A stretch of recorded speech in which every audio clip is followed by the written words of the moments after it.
Welcome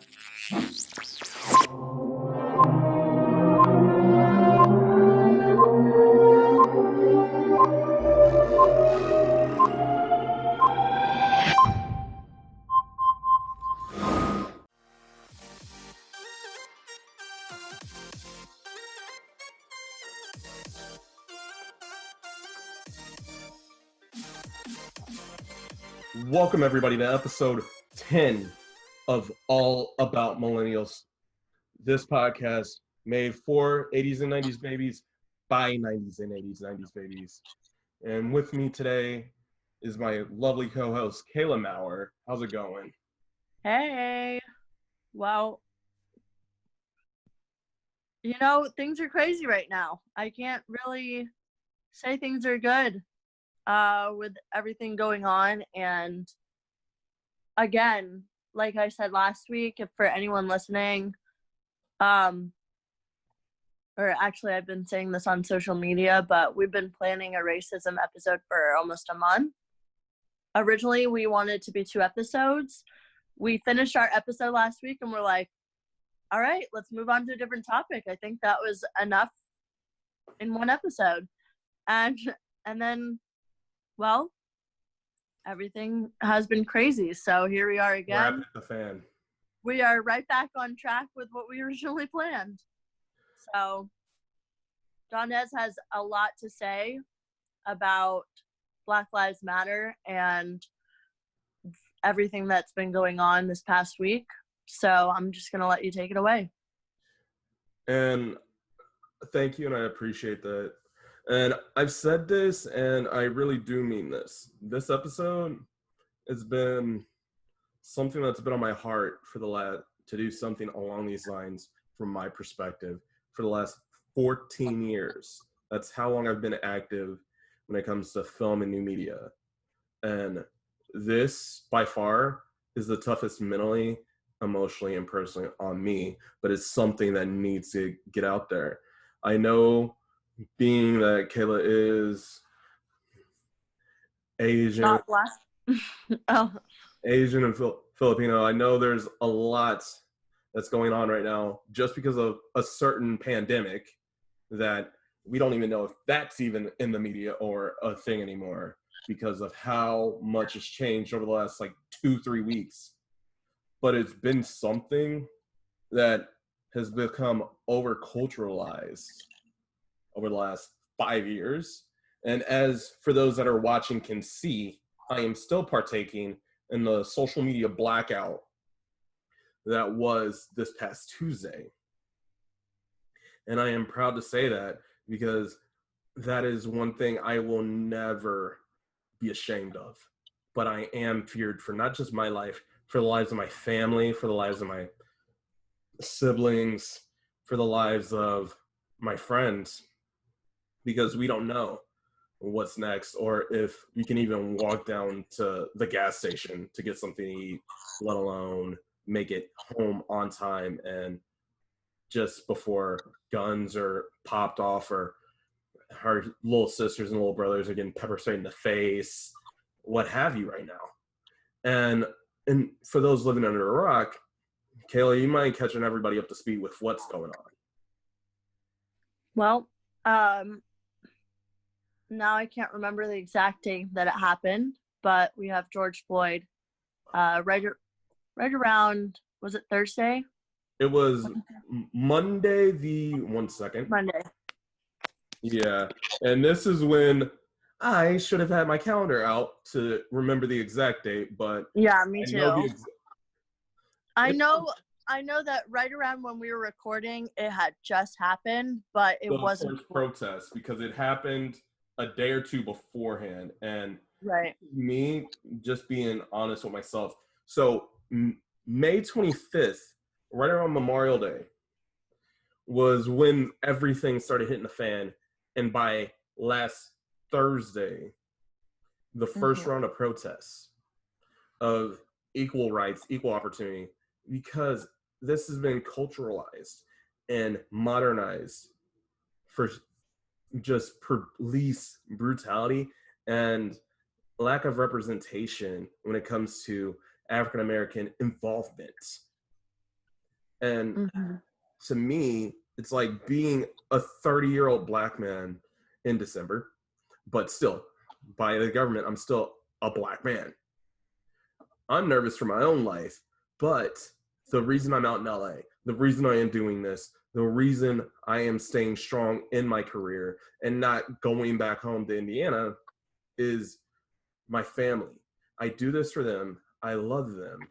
And I have to maintain who I am for my younger sisters, my older brothers, my parents, my cousins, my nieces, and my nephews.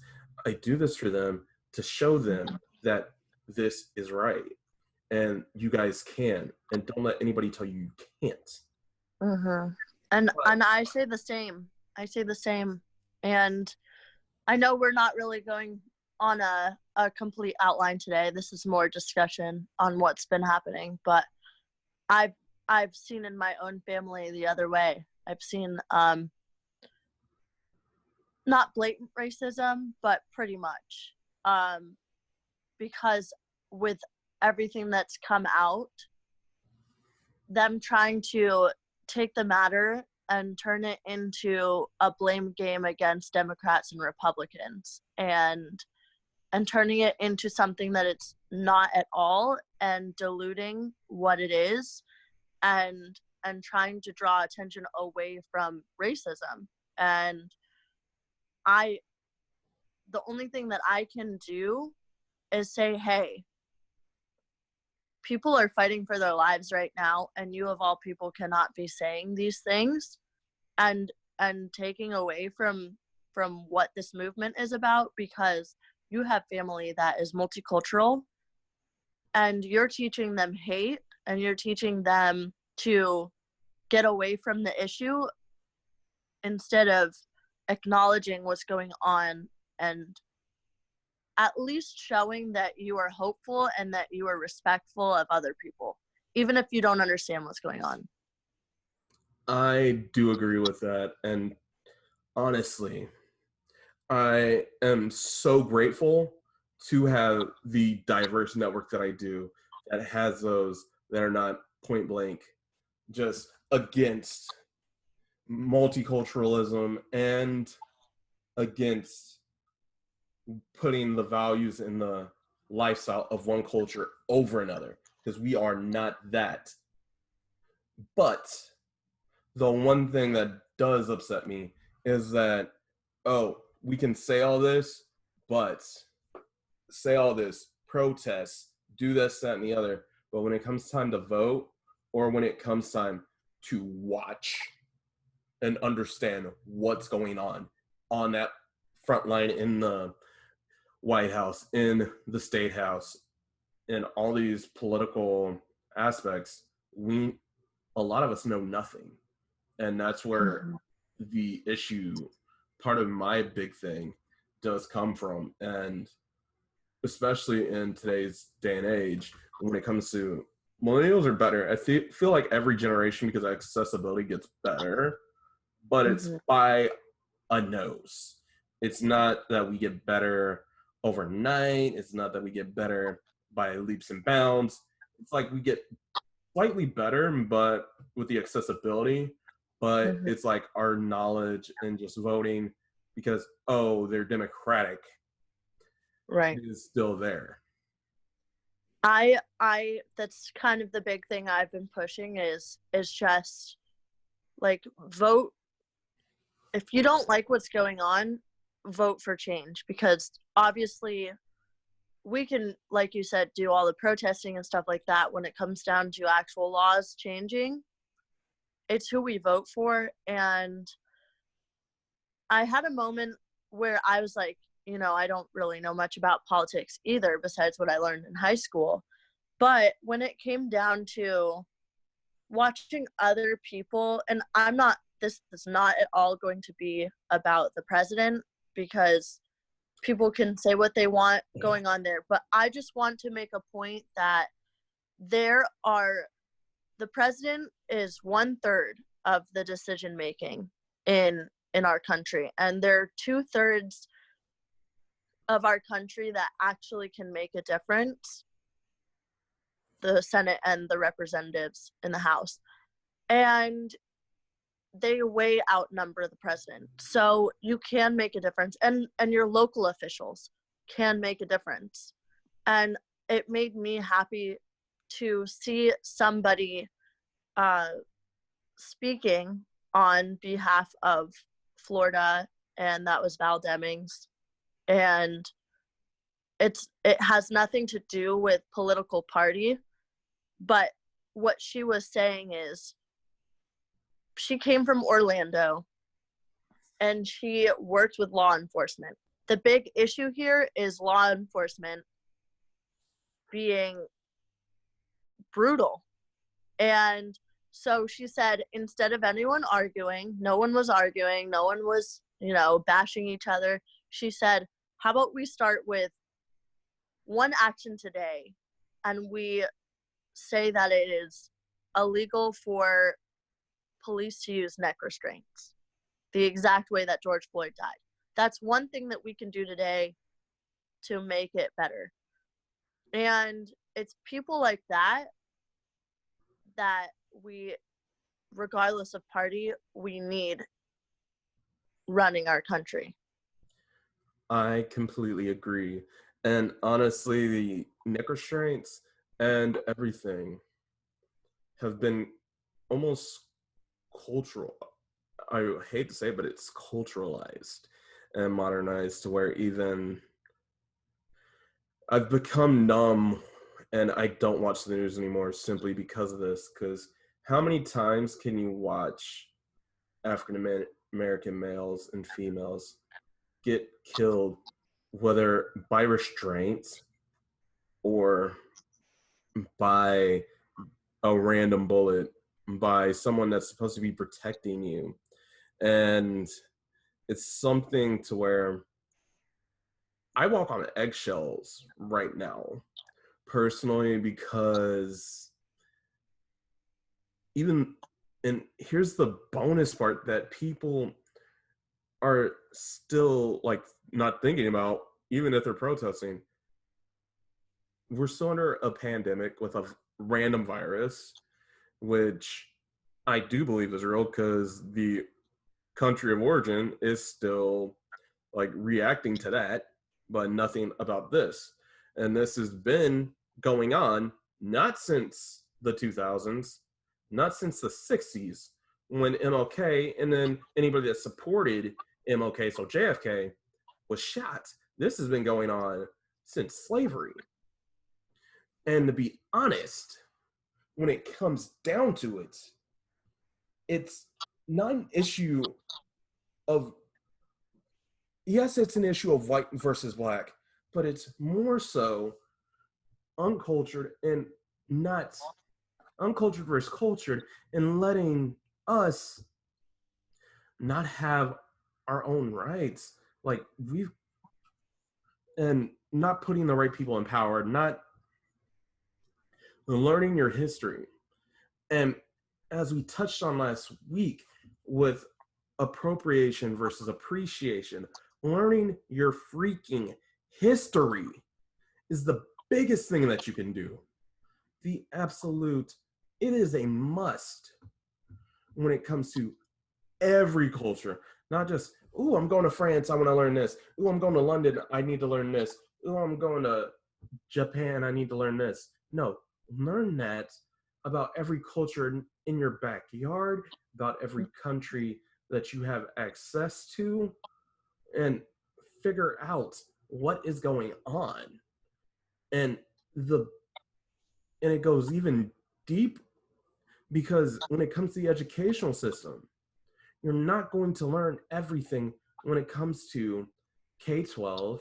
You're not going to learn everything when it comes to post-grad unless you're interested and go into those programs, which are the only, and I hate to use this term, depending on the school, you're hardly going to see any black professors, let alone for me, black male professors in those programs. I think before I even went to undergrad, I could count on one hand how many African-American male professors that I had. And this was Indiana. Imagine, and probably dial it down depending on the territory and the state, because I had like 4 before I graduated, and I'm pushing maybe 1 or 2. I had like 4. So imagine those that had none growing up, and people are saying, oh, this and the other. I've had situations to where I don't know who's next and don't have that male role model in my life, because all I've had is people that will graze the surface of what really I go through or not know. And that's really what helps me out, is being in situations and being in circles that understand and know where I'm going through. And for people that take me under their wing. So for the younger generation, find an older, even if it's an older sibling, like find someone of your race, of your gender. I don't care if you're African American, if you're Filipino American, if you're Asian American, if you're Hispanic, find someone in your demographic, older, of your gender as well, and take that person under a wing and have that person mentor you and treasure their relationships. I like that. Because it is so crucial that the older generation is teaching the younger generation. Because imagine what is it, Gen Z now? Gen Y, Gen Z? Yeah, whatever. Yeah. Gen Z, Gen Alpha. I don't even know if it's past Gen Z now. Right. But whatever this generation is, just imagine this year alone, or whatever this is, going through a pandemic and then racial inequality. And that's all they know. So growing up with that, and all the African American kids are growing up seeing that, seeing some of their friends get maced, get pepper sprayed, and someone's dad die. We started this year with, okay, so people are dying regardless, African American, athlete, or not. People are dying being parents. Just being a parent. And that's due to natural causes in life. However, for us to get to the point of people dying at their own admission, or dying because they just went to the gas station, went to the corner store to get a gallon of milk, that's not right. And with that being said, let's take a break.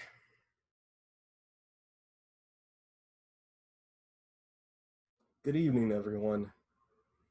In an effort to continue this discussion and so many others in regards to social justice and racial inequality,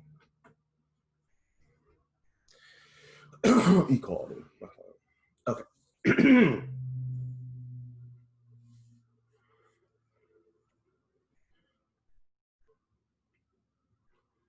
Good evening, everyone.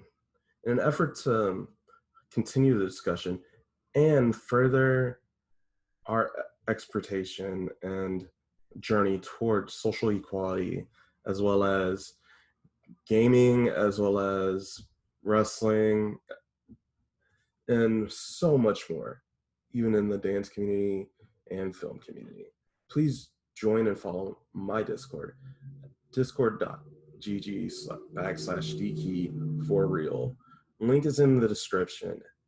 And what we'll do there is more than just promote the podcast, but also promote and provide a safe space for those that just want to vent over just social and hyperactive inequality issues, and just have a spot to network with others upon their race.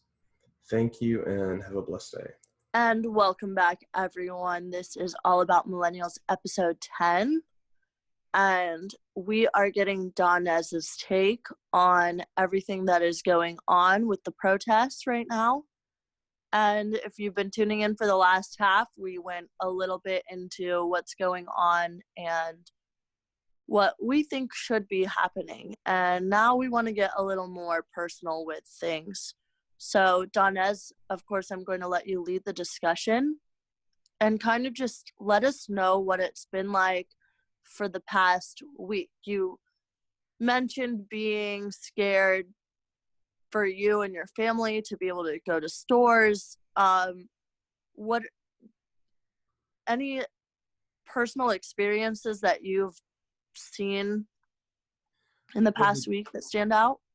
I legit have a text message from my sister on my phone that legit stated, and this legit almost caused me to stop a Bible study that I was leading, to almost break down and cry in front of everybody on Zoom, because she texted me that she was going across town to go protest in the middle of the study. So we did this Bible study 12:30 PST, so 3:30 EST. She said she was going down 4 o'clock EST across town in one of the busier sections of the Interstate 70 in Indianapolis on the west side of town. So not only did she risk her life protesting, but also having a evade curfew. And she had texted me they were shooting people in Indianapolis, in the area that she had went on the freeway.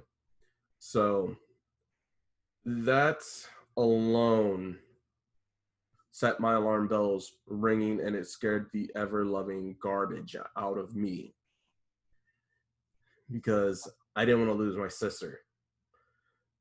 Granted, I know big brother, little sister, we're going to argue, we're not going to agree with each other, but the one thing I don't want to see for any of my siblings is someone to die at the hands of police brutality or just racial injustice.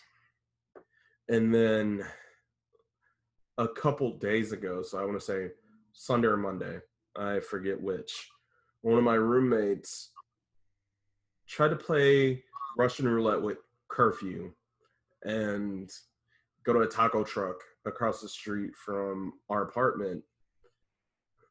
Granted, was not an African American, but still, it's not the time to playing Russian roulette. I don't even care if it's what it's for, with your life or someone else's life, because we don't know.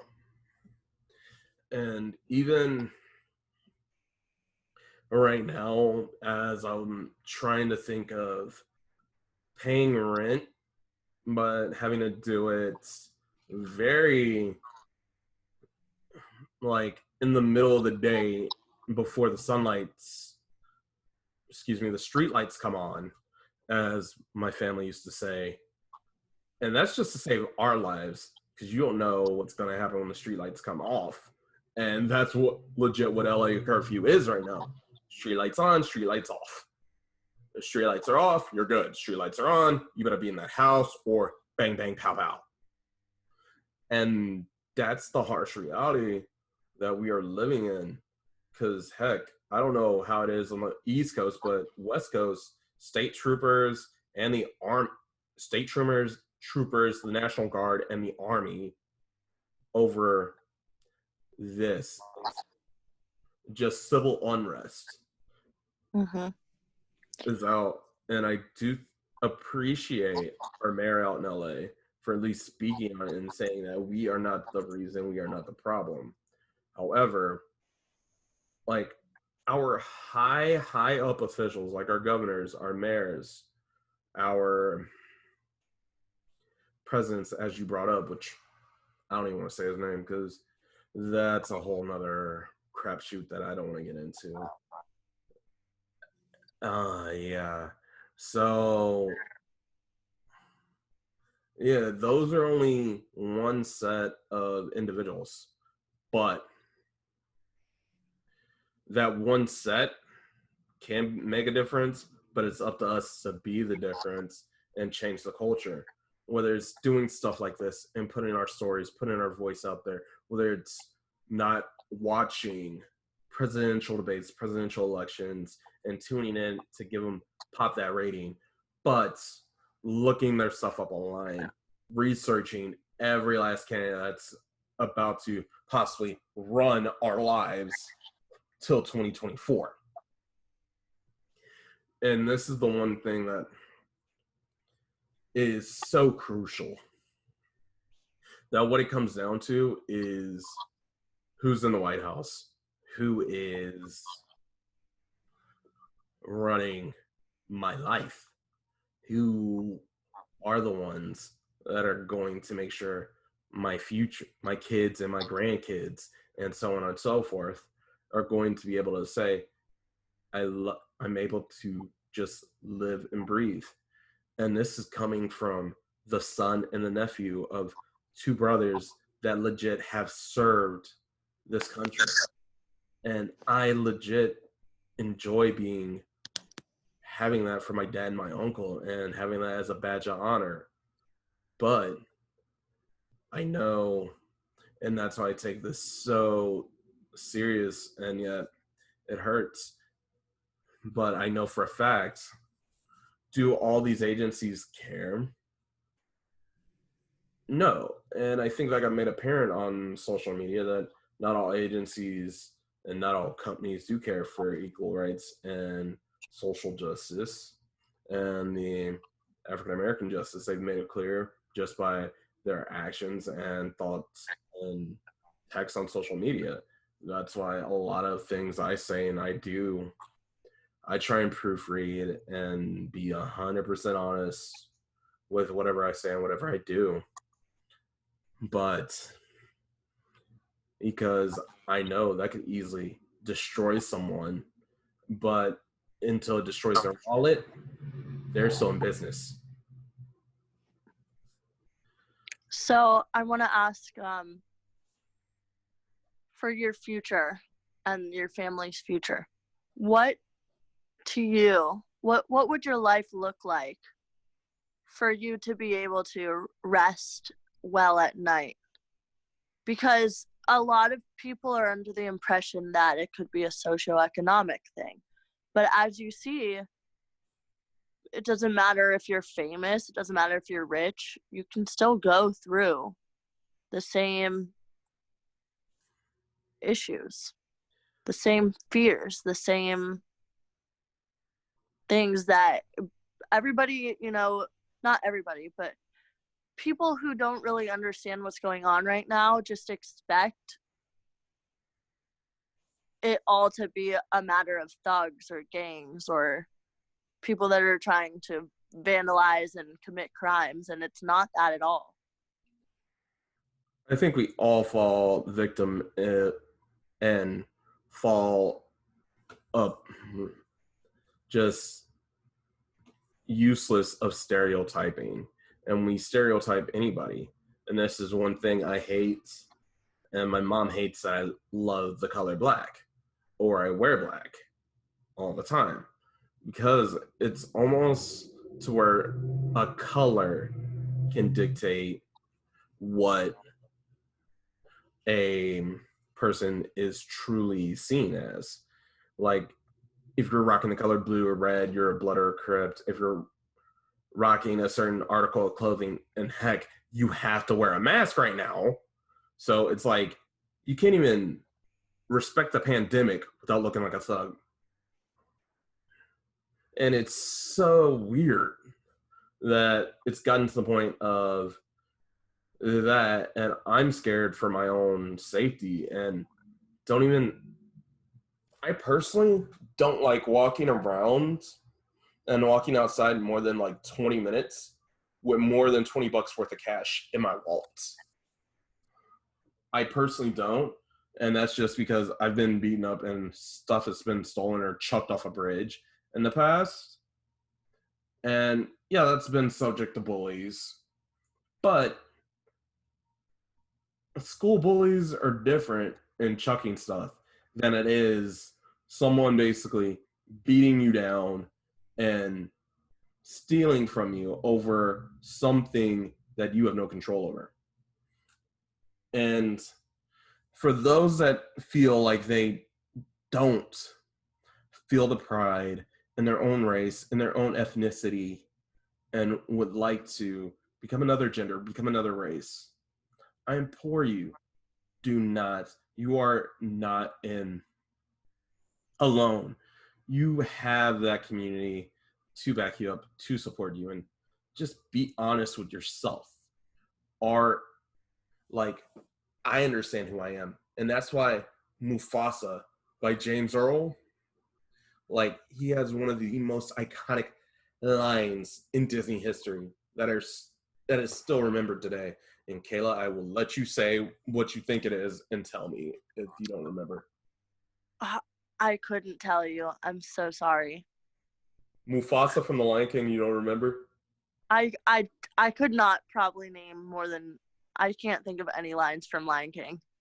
Remember who you are. Oh, is that right before the dad dies? No.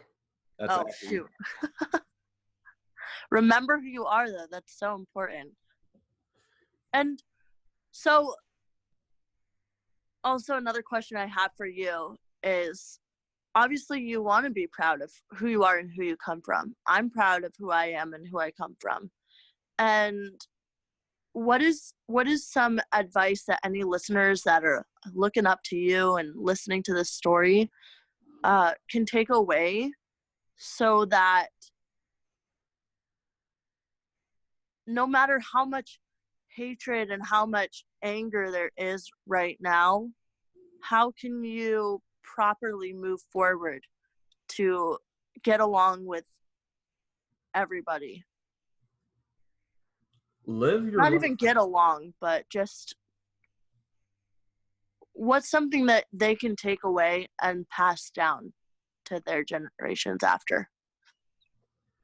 Live your life inspired by you. And don't live your life to just, oh, I have to.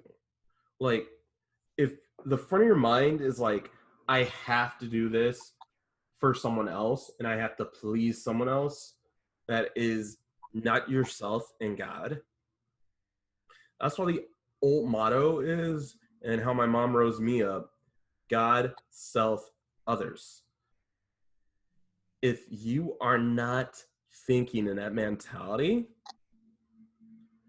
and I will be honest, I'm not gonna start like dictate away from any religion, and that's not what this is about. So believe in something, believe in yourself, and then have faith and trust others. If you don't have that moral value in trusting whatever faith you're in, it could be Buddhism, it could be Catholic, it could be Methodist, it could be Christian, it could be Baptist. I don't care. I don't know. But have that faith as a base. Have faith in yourself and then move forward. And then don't trust anybody with your life, but have that honesty with others. And be open to accepting others for who they are and what happens. Because Black, white, Asian, Chinese, Mexican, international, domestic, I don't care. We are all one. I say that and I mean that. We, as a just Human species. as a general life specimen, are the same. We are dirt, and at the end of the day, the only thing that we are going to hear is ashes to ashes, dust to dust. And I hate to say it, but we won't hear it. Our bodies won't see it. But when that casket has it, what do you want people to say about you? And do you want them to say, oh, he died someone to be proud of, or he died and she died just someone that people hated, or I'm ready to just no one shows, or I personally do this all for family. And I am grateful for the last 14 years involved with new media and film, TV, whatever. And I'm grateful for everything that I've accomplished and all the travels and everything it's brought toward me. But I need to just understand at the end of the day, that means nothing if my core value is not respecting myself, respecting my culture, respecting who I am. And I tell that to not just African Americans, I tell that to everybody. Respect who you are, respect your own culture, and understand who you are, and then aid and do your homework and appreciate others for who they are, what they do. And yes, I'll joke around and say, who's your daddy and what does he do? But that is the truth. Figure out who and what is this culture? What is this ethnicity? What is this nationality? What is it? And not for gain, but just for knowledge and understanding. And that's how we all can grow. Man, I don't know what else to say. And to be honest, I'm really do want to thank Kaehla for opening this forum. When I got the text about this and knew where we were going, and I knew in my heart, even after a sermon by my senior pastor on Sunday, this past Sunday, I was very nervous, but I knew what was going on and tried to run from it, but I knew I couldn't avoid it. So I thank Kaehla just for being that fly on the wall, and I invite people just to be a fly on the wall and listen. If it's not your cup of tea or your ethnicity or your background, just be a fly on the wall and just aid and listen to what's going on. You may not be directly impacted or directly understanding what's going on, but you can at least be there, support fully. I saw the Blackout Tuesday stuff, which in turn, it was encouraging, but it was so like popularized and somewhat uninformed to where the Black Lives Matter hashtag was simply a black screen. Like all you saw on social media, you scrolled up for like 45 minutes, all the work that they were doing, all the support throughout Black Lives Matter and equal rights and opportunities for African Americans, that was all covered by black screens. So learn your history, learn what to do, and sign petitions, donate, all that jazz. And Kaehla, I'll let you close out with anything before I get too tongue-tied or just too all over the place and promo next week. All right. Well, thank you guys for listening. This is definitely the most breakthrough episode that we've had so far. The fact that we were able to do it is just such an honor. And we really do feel for everybody out there that's going through stuff, even for me who's not directly impacted, but my family's doing anything they can to help out and just spread awareness and silence the people with education and research as opposed to opinions and hate. And this was episode 10, so that means we're heading into episode 11 next week. That's almost 3 months of podcasting. Go out and vote, everybody. And honestly, I'm looking forward to next week. We'll probably have that info out early next week. And love you guys. Till then, TT, FN. Bye, guys.